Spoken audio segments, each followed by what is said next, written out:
నమస్తే, welcome to Suman TV. నేను విష్ణు. ప్రస్తుతంతో పాటు certified financial planner Ram Prasad గారు ఉన్నారు. వారితో మాట్లాడదాం. సార్ నమస్తే. సార్ రామ్ ప్రసాద్ గారు. నమస్తే అండి. సార్ రామ్ ప్రసాద్ గారు, ఒక 2 months బ్యాక్ ఒక వీడియో చేస్తాం మనం.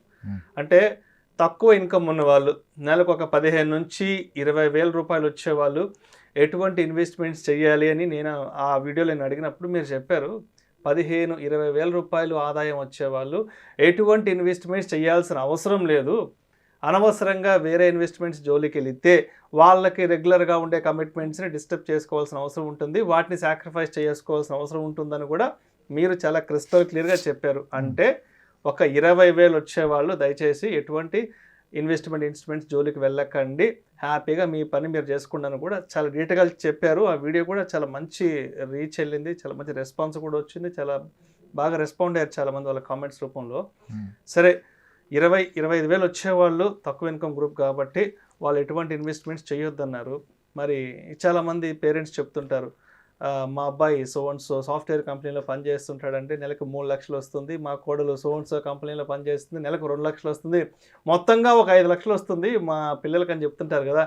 మరి ఇలా హయ్యర్ గ్రూప్ ఇన్కమ్ ఉండే వాళ్ళకి మీరేం చెప్తారు? వాళ్ళు ఎటువంటి ఇన్వెస్ట్మెంట్స్ చేయొచ్చు అంటారు? తాకట్టులో ఉన్న బంగారాన్ని విడిపించి ఆ రోజు ఆన్లైన్ రేటుకే మేము కొంటాం. Sharma gold company. మీరు అన్నారు కదా, గత వీడియో మనం చేసిన దాంట్లో మనం చెప్పదలుచుకున్న విషయం ఏంటంటే, లోయర్ ఇన్కమ్ ఉన్న వాళ్ళు వీడియోలు చూసి ఏదో రేట్ని వస్తుందని చెప్పి ఆశపడి మీరు ఎక్కువగా లైఫ్ స్టైల్ కాంప్రమైజ్ వచ్చే 15,000లో 3,000 5,000 పెట్టమనేది చాలా తప్పని చెప్పాను. దానికి మనం ఏమన్నా పెట్టొద్దు అని చెప్పాము, ఇన్కమ్ పెంచుకొని పెట్టండి అని చెప్పాం. సొల్యూషన్ ఏం చెప్పామంటే, ఇప్పుడు లోయర్ ఇన్కమ్ ఉన్న వ్యక్తికి ఎక్కడ ఇన్వెస్ట్ చేయాలి కాదు, ఎలా ఇన్కమ్ పెంచుకోవాలనేది ప్రధానం అని చెప్పాం. తర్వాత పెట్టుకోమని చెప్పాం, ఇన్వెస్ట్మెంట్ పెట్టొద్దని చెప్పడం కాదు అక్కడ. ఓకే, అది ఇప్పుడు మీరు అడిగిన ప్రశ్న హయ్యర్ ఇన్కమ్ ఉన్నోళ్ళు కదా, లోయర్ ఇన్కమ్ ఉన్న వాళ్ళని మీరు పెట్టొద్దని చెప్పారు. మరి హైయర్ ఇన్కమ్ ఉన్న వాళ్ళకి ఆల్రెడీ ఇన్కమ్ ఉంది కదా, ఎలా పెట్టాలని అడిగారు. ఎస్, ఈ హయ్యర్ ఇన్కమ్ని 2 కేటగిరీలుగా విభజించుకోవచ్చు సార్. అసలు మేజర్ ప్రాబ్లమ్స్, మేజర్ మిస్టేక్ చేసేది హయ్యర్ ఇన్కమ్ వాళ్ళే. కానీ ఆయనకు స్కోప్ ఉంటుంది మేజర్ ప్రాబ్లం చేయడానికి, మిస్టేక్ చేయడానికి. ఈ హైయర్ ఇన్కమ్లో solid income separate, business income separate. మళ్ళీ బిజినెస్లో ఆర్గనైజ్డ్ బిజినెస్ వేరు, అన్ఆర్గనైజ్డ్ బిజినెస్ వేరు, ప్రొపర్టర్షిప్ బిజినెస్ వేరు. ఇక్కడ ప్రాబ్లం వల్ల major issues will come for the people in to the business, that అన్ఆర్గనైజ్డ్ సెక్టార్లో ఉంటారు, ప్రొపర్టర్షిప్ ఉంటారు, ఆయన పైన ఎవరు ఉండరు ఆయన క్వశ్చన్ చేయడానికి. దే టెన్ టు మేక్ అతిపెద్ద మిస్టేక్ చేస్తారు. చాలామంది నేను కలవటం జరిగింది, అంటే వాళ్ళు వచ్చి నన్ను కలవటం జరిగింది. మనం ఎవరిది డిస్క్లోజ్ చేయడం అదొక పెద్ద ప్రాబ్లం. బట్ స్టిల్ ఓకే, ఎందుకు ప్రాబ్లం వస్తుందంటే, ఇప్పుడు ఇంటర్మీడియట్ కూడా చదవకుండా నెలకి 9 లక్షలు 6 లక్షలు తీసుకోవాలి చాలామంది కలిసాను నేను బిజినెస్లో. అంటే అంత కష్టపడతారు, అంత ఇన్నోటివ్గా చేస్తారు, కష్టపడతారు. కానీ ఎంత బాగా చేస్తారో అంత బాగా కొలాప్స్ కూడా అయిపోయారు వాళ్ళు. ఎస్, ఇప్పుడు అదే higher income 3 lakhs 2 lakhs 4 lakhs sales force, Oracle, what ever వీటిలో ఉన్న వాళ్ళకి, మైక్రోసాఫ్ట్, యాపిల్ వీటిలో ఉన్న వాళ్ళకి ఆ ఇన్కమ్ వచ్చినప్పుడు వాళ్ళు ఇండిసిప్లిన్ అయినా పెద్దగా ప్రాబ్లం రాదు లైఫ్లో. ఎందుకంటే ఇప్పుడు ఒక ఎంప్లాయీ 3 lakhs 2 lakhs డ్రా చేస్తే ఆయన ఈపీఎఫ్లో వెళ్ళిపోద్ది మంత్లో ఒక 40,000. అది సేఫ్టీ కదా. ఈయన ఎంత ఇండిసిప్లిన్డ్ అయినా డిసిప్లిన్డ్గా ఒక ఈపీఎఫ్ ఎంప్లాయీ ప్రొవిడెంట్ ఫండ్ వెళ్ళిపోతుంది, కంపెనీ షేర్స్ ఈ షాప్స్ ఉంటే అవి వెళ్ళిపోతాయి. అండ్ ఇతని శాలరీకి 20 times వాళ్ళకి ఇన్సూరెన్స్ కవర్ ఇస్తారు. ఈయనకి ఇన్సూరెన్స్ లేకపోయినా మేజర్ కంపెనీస్ అన్నీ వాళ్ళు మీ యాన్యువల్ సిటీస్కి సమ్ టైమ్స్ అని ఇస్తారు. ఓకే, మంత్లీ శాలరీకి 25 times అట్లా అని చెప్పి ఏదో ఒక లైఫ్ ఇన్సూరెన్స్ కవర్ ఉంటుంది. బై డిఫాల్ట్ ఫ్యామిలీ మొత్తానికి హెల్త్ ఇన్సూరెన్స్ కవర్ ఉంటుంది. మళ్ళీ కంపెనీ పాలసీ ఇస్తే ఏదున్నా కవర్ అయిపోద్ది. డే 1 నుంచి పేరెంట్స్ కవర్ వచ్చింది అనుకోండి, ఈరోజు జాయిన్ అయ్యాడు, ఫాదర్కి ఈరోజు ఓపెన్ హార్ట్ సర్జరీ కూడా కవర్ అయిపోద్ది. బయట పాలసీ తీసుకుంటే పెద్ద గోళ, ఇక్కడ వస్తాయి కదా. కాబట్టి వాళ్ళు చాలా వరకు సేఫ్.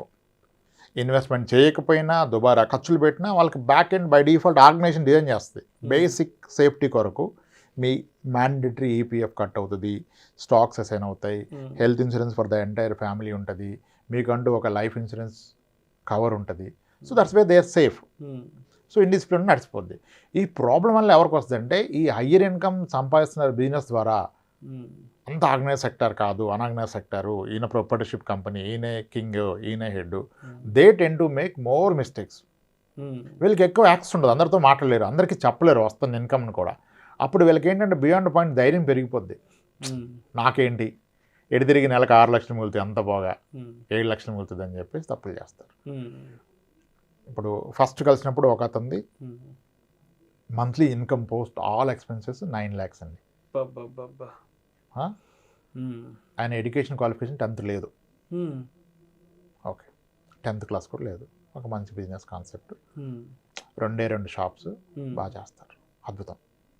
ఆయన ఒక రెఫరెన్స్ ద్వారా వచ్చారు, మనం ఫైనాన్షియల్ ప్లానింగ్ చేసాము. సో పిల్లలు చిన్న వయసు, మ్మ్. ఎక్కువ మంది పిల్లలు ఉన్నారు, ఏదో చెప్పాం. మ్మ్. అప్పుడు టర్మ్ ఇన్సూరెన్స్ ఇద్దామని చూస్తే 10th లేదన్న విషయం అప్పుడు తెలిసింది మనకి, ఓ. పెద్ద రియలైజేషన్. మ్మ్. గ్రేట్. సరే సార్, ఇంకా మీరు చేయగలిగింది ఏం లేదు, ఎక్సలెంట్, పర్ఫెక్ట్, గ్రో అవుతున్నారు, డిసిప్లిన్గా ఉంటాడు, పద్ధతిగా ఉంటాడు, అంతా ఎక్సలెంట్ సార్, మీకు ప్రాబ్లమే లేదు. అసలు ఇన్వెస్ట్మెంట్స్ ఏం నడుస్తున్నాయంటే, నేను ఇన్సూరెన్స్ పాలసీలు కడతా సార్, మంత్లీ ఒక 2 lakhs కడతా అన్నాడు. మ్మ్. గ్రేట్ సార్, మంచి పని, మంచి పని. ఒక బిజినెస్ పర్సన్ ఏదో ఒకటి అవును. కమిట్మెంట్ పెట్టుకోవడం మంచి పని. గుడ్ సార్, మంచి పని అన్నాను. సరే, అలానే మీరు ఎలాగో ఆల్రెడీ ఇన్సూరెన్స్ పడుతున్నాయి కదా, మ్యూచువల్ ఫండ్స్లో కూడా పెట్టుకోండి, మ్మ్. 1 లక్ష 2 లక్షల వరకును, మ్మ్. అంటే హైర్ ఇన్కమ్ ఉంది కదా, అంటే అవి సేఫ్ కాదు కదా, వారు వస్తే పడిపోద్ది, అది ఇది అన్నారు. సరే, మీరు కొంచెం బట్టి ఎక్స్పీరియన్స్ ఉంది, ఇప్పుడు ఆయన ఎడ్యుకేట్ చేయలేము మనం, మ్మ్.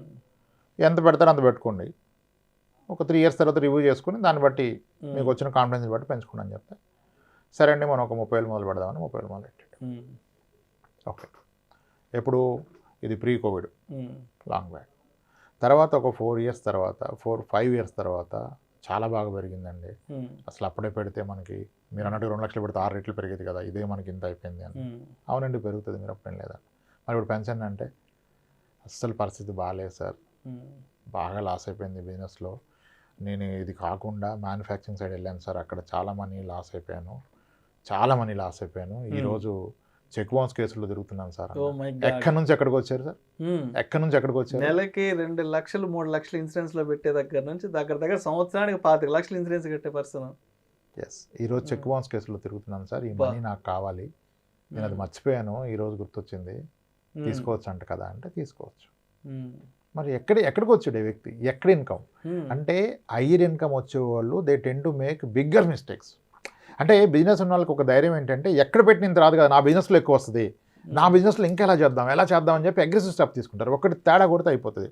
ఇంకొక ఆయన ఉన్నారు, ఆయనది కూడా 6 lakhs పైన ఉండేది, ఎడ్యుకేషన్ క్వాలిఫికేషన్ తక్కువ, ఇదంతా చేసి ఏదో వెంచర్ వేద్దామని పార్ట్నర్షిప్లో ఏదో కొన్నాడు, అది మిస్ఫైర్ అయిపోయింది, దాంట్లో ఏదో కాలం వచ్చింది, కన్వర్షన్కి పర్మిషన్ రాలా. రైతుల దగ్గర కొన్నాక రైతులు వెనక్కిస్తారా? మొత్తం జీవితకాలం కష్టపడ్డ 5 కోట్లు 5.5 కోట్లు బ్లాక్ అయిపోయింది, గాన్ కేస్. సో ఇది అబ్జర్వ్ చేశాను నేను. అనాగ్నైజ్ సెక్టర్లో ఉన్నోళ్ళు గుడ్ సంపాదిస్తారు, ఎంతో కష్టపడతారు, కానీ అగ్రెసివ్ స్టెప్స్ తీసుకుంటారు, ఎవరు ఉండరు వాళ్ళకి హెల్ప్ చేయడానికి, వాల్యూట్ చేయడానికి. దట్స్ వేర్ దే ఒక్క రాంగ్ స్టెప్ వేస్తే వెళ్ళిపోతుంది మీరు 10 ఏళ్ళ సంపాదన. ఆ ధైర్యం, కాన్ఫిడెన్స్ అలా ఉంటుంది కదా, పైకి చూపించరు, బట్ ఆయనకి ఉంటుంది ఒక కాన్ఫిడెన్స్, వీళ్ళంతా ఎంత కష్టపడి 30,000 రాదు, 60,000 రాదు, 1,00,000 దానికే ఇంత అని చెప్పేసి వీళ్ళు ఎవరితో చెప్పలేరు అంత మనీ వస్తుందని, అటువంటి రాంగ్ స్టెప్ తీసుకుంటారు. అందుకే నేను ఏమంటానంటే హయ్యర్ ఇన్కమ్ పీపుల్ ఏ బిజినెస్లోనే సాలరీడ్ పీపుల్ గురించి పక్కన పెట్టేసేయండి, వాళ్ళకి ఎలాగో అవేర్నెస్ ఉంటుంది, 10 మందిలో ఉంటారు, డిస్కస్ చేస్తారు. ఇప్పుడు ఒక వ్యక్తి 2 లక్షల జీతం వస్తే ఆయన పక్కన 10 మంది ఉంటారు 2 లక్షల జీతం వచ్చేవాళ్ళు. అరే నువ్వేం చేస్తున్నావు, మీ వాడు ఇంటర్మీడియట్ తర్వాత ఎక్కడ ప్లాన్ ఏంటి, ఎంత అయిందిరా, అమ్మో ఎంత అవుతుందా అని వాడికి అన్నీ భయం వస్తుంది. వీడికి పక్కన ఎవడు ఉంటాడు కదా బిజినెస్ వాడికి, వీడి కింద పనిచేయడానికి 20-30 ఇస్తాడు, వీడికి వస్తుంది కదా, అక్కడ మిస్టేక్ అవుద్ది. అందుకే నేను ఏమంటే హైయర్ ఇన్కమ్ వాళ్ళు బిజినెస్లో ఉన్నోళ్ళు చాలా కాషియస్గా ఉండాలి, జాగ్రత్తగా ఉండాలి, అర్థం చేసుకోవాలి. డబ్బులు ఎప్పటికప్పుడు మీ ఇన్కమ్లో ఎంతో కొంత తీసి పక్కన పెట్టుకోవాలి, దేంట్లోనే ఇన్వెస్ట్ చేయండి. బట్ ఇన్వెస్ట్ ఒక ఎంప్లాయ్కి ఎలా ఈపీఎఫ్ కట్ అవుతుంది బేసిక్లో 12%, ఎంప్లాయ్కి ఎలా స్టాక్స్ వస్తున్నాయి, ఎంప్లాయ్కి ఎలా లైఫ్ ఇన్సూరెన్స్ ఉంది, ఎంప్లాయ్కి ఎలా హెల్త్ ఇన్సూరెన్స్ ఉంది. మీరు ఎంప్లాయ్ కాకపోయినా అలా మీకు మీరు క్రియేట్ చేసుకోవాలి. సమ్ పోర్షన్ మీ నెలవారీ వస్తున్న ప్రాఫిట్లో ఒక 30% అట్లీస్ట్ దేంట్లోనే ఇన్వెస్ట్ చేయండి. ఆర్డీ అయినా చేయండి మీ వైఫ్ పేరు మీద, మ్యూచువల్ ఫండ్ పెడితే ఉత్తమం, లేదు ఏదో ఒకటి, కానీ యూ టేక్అవుట్ సమ్ మనీ. ఇక్కడ అందరు బిలీవ్ చేసేది ఏంటంటే ఎక్కడ పెట్టినా ఎంత వస్తుంది సార్, 10% 15, నా వ్యాపారంలో నాకు 30 వస్తాయి సార్, మంత్లీ 10 కొడతా సార్, ఇయర్లీ డబుల్ అయిపోతుంది సార్ అంటాడు. అది నిజమే, కానీ అది మొత్తం ఒక దగ్గర అయిపోవట్లా. దాన్ని నమ్ముకొని వాళ్ళు దాన్ని నమ్ముకుంటారు, అక్కడ ప్రాబ్లం చేస్తారు. నేను ఏమంటానంటే ఒక బావి తవ్వారు మీరు నీళ్ళ కోసం, బావిలో నీళ్లు పడ్డాయి, నీట్గా కట్టుకున్నారు, ఇంకా మీరు ఎంత నీళ్ళు దాంట్లో పోసినా బావి నిండుతుందా? నిండుద్దా బావి? ఎప్పటికీ నిండదు. అదే మీరు బావిలోంచి నీళ్ళు తోడుకోవడం మొదలెడితే బావి ఖాళీ అయిపోద్దా? అవదు. సేమ్ ఈజ్ బిజినెస్ ఒక స్టేజ్కి వచ్చాక you should start withdrawing money out of that for నీ ఫ్యామిలీ నీడ్స్కి, నీ భవిష్యత్తుకి. అక్కడే ఉండి రిస్క్ అయిపోతుంది. దాంట్లో ఉన్న తేడా కొడితే అవును. ఇప్పుడు అంత బావిలో ఒక మూత పాయిజన్ పోస్తే మొత్తం జీవితం. కానీ అదే వ్యాపారం, డైవర్సిఫై. హయ్యర్ ఇన్కమ్లో ప్రాబ్లమ్స్లోకి వెళ్ళేది బిజినెస్ పీపులే, సాలరీడ్ పీపుల్ వెళ్ళరు. వాడు ఎంత ఇండిసిప్లిన్డ్ అయినా ఏమున్నా ఆయనకన్ను కొన్ని ప్రొటెక్షన్స్ ఉంటాయి, అండ్ చుట్టూరు పీపుల్ ఉంటాడు to compare. Yes, higher income పీపుల్కి ప్రాబ్లం. హయ్యర్ ఇన్కమ్ ఉన్నోళ్ళు, బిజినెస్లో ఉన్నోళ్ళు ఖచ్చితంగా ఇన్వెస్ట్మెంట్ చేయాలి. వాళ్ళకి వచ్చే ఇన్కమ్లో అట్లీస్ట్ 30% షుడ్ గో సమ్వేర్, ఎక్కడికైనా వెళ్ళండి. మీ దగ్గర ఉండదు, అసలు మీ పేరు మీద కూడా ఉండదు, మీ పార్ట్నర్ పేరు మీద, మీ పిల్ల పేరు మీద చేసేయండి, ఏదో ఒకటి చేసేయండి, ఏ ప్రోడక్ట్ అయినా పర్లేదు, but you should take out money. Adequate insurance తీసుకోరు, నమ్మరు ఇన్సూరెన్స్ని. క్లెయిమే రాదంట సార్ అని. ముందు తీసుకుంటే కదా వస్తుందో రాదో, ముందు నువ్వు తీసుకోకుండా క్లెయిమే రాదంటే ఎలా చెప్పోళ్ళు చెప్తారు. ఎన్ని క్లెయిమ్స్ అవుతాయి, లక్షల క్లెయిమ్స్ అవుతుంది. ఒక్కొక్క కంపెనీ ఎన్ని 100 కోట్ల ఇన్సూరెన్స్ క్లెయిమ్ చేస్తుంది, హెల్త్ ఇన్సూరెన్స్లు కానీ. రాదంటే ఎలా? నువ్వు తీసుకుంటే కదా వచ్చేది, రాదు. నువ్వు తీసుకుంటే ఎలాగో రాదు. Yes, problem is unorganized sector, alone business చేస్తారు, ఎవరు ఉండరు గైడెన్స్కి, వాళ్ళకి ప్రాబ్లం. దే షుడ్ డిసిప్లిన్డ్గా, రిలీజియస్గా పెట్టాల్సిందే ఇన్వెస్ట్మెంట్. మీ బిజినెస్ గొప్పదని మొత్తం అక్కడ పెట్టొద్దు కదా, దాని నుంచి ఎంతో కొంత తీసి పెట్టుకోండి. లేకపోతే అందరూ ఎంత బాగా లెగుస్తారో అలా పడిపోతారు సార్ ఒక్కసారి, తర్వాత ఇంకెవ్వరూ రారు మీ చుట్టూ. ఎక్కువ బిజినెస్ షార్ట్ టర్మ్లో రైజ్ అయిపోయింది, making more money, confidence level double triple అయింది. ద వే వాళ్ళు మాట్లాడేది, తీసుకునే కాల్స్, నెక్స్ట్ 1 yearలో డబుల్ ఎలా చేయాలంటాడు ఇన్కమ్ని. డబుల్ చేయడానికి ఇంకొకటి ఏదో అగ్రెసివ్ స్టెప్, అసలు ఆడికి అంత వస్తుంది కానీ నేను కూడా అది మొదలు పెడతా అంటాడు. ఇందాక నేను చెప్పిన ఒక బిజినెస్లో కూడా ఇన్ షాప్కి మ్యానుఫ్యాక్చరర్ సైడ్ వెళ్ళిపోయి పెడితే లాస్ అయిపోయాడు. Yes, so higher income people has to be more cautious. Lower ఇన్కమ్లో పోగొట్టుకోవడానికి ఏముంటుంది? 20,000 జాబ్ ఉన్నట్టుకు పోతే ఏముంటుంది? 20,000 జాబ్ ఎక్కడైనా వస్తాయి, 10 వస్తాయి, వచ్చిందే సరిపోతుంది. ఇక్కడ పోగొట్టుకోవడానికి ఏముండదు, ఏం లేదు, ఇంకా అమౌంట్ లేదు కదా. హయ్యర్ ఇన్కమ్ వాళ్ళు ఎంతైనా పోగొట్టుకోవచ్చు, మొత్తం జీవితం పోగొట్టుకుంటాడు.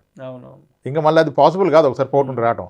చిన్నది ఉద్యోగం ఉన్నోడికి పోతే వస్తుంది ఉద్యోగం, ఎక్కువ ఇన్కమ్ ఉన్నోడికి పోతే ఎలా వస్తుంది? రాదు. కాబట్టి హయ్యర్ ఇన్కమ్ పీపుల్ చాలా జాగ్రత్త పడాలి వాళ్ళ డబ్బుతో. లోయర్ కూడా జాగ్రత్త పడకపోయినా పర్లా. Thank you so much Ramprasad గారు. థ్యాంక్స్. లోయర్ ఇన్కమ్ గ్రూప్ ఉన్న వాళ్ళు ఏం చెయ్యొచ్చు, ఏం చెయ్యకూడదు, హయ్యర్ ఇన్కమ్ గ్రూప్ ఉండే వాళ్ళు ఏం చెయ్యొచ్చు, ఏం చెయ్యకూడదు ఇన్వెస్ట్మెంట్స్ విషయంలో అనే అంశం గురించి చాలా డీటెయిల్డ్గా, చాలా క్రిస్టల్ క్లియర్గా మీ అనాలిసిస్ తెలియజేశారు. Thank you so much sir. Right అండి విష్ణు గారు.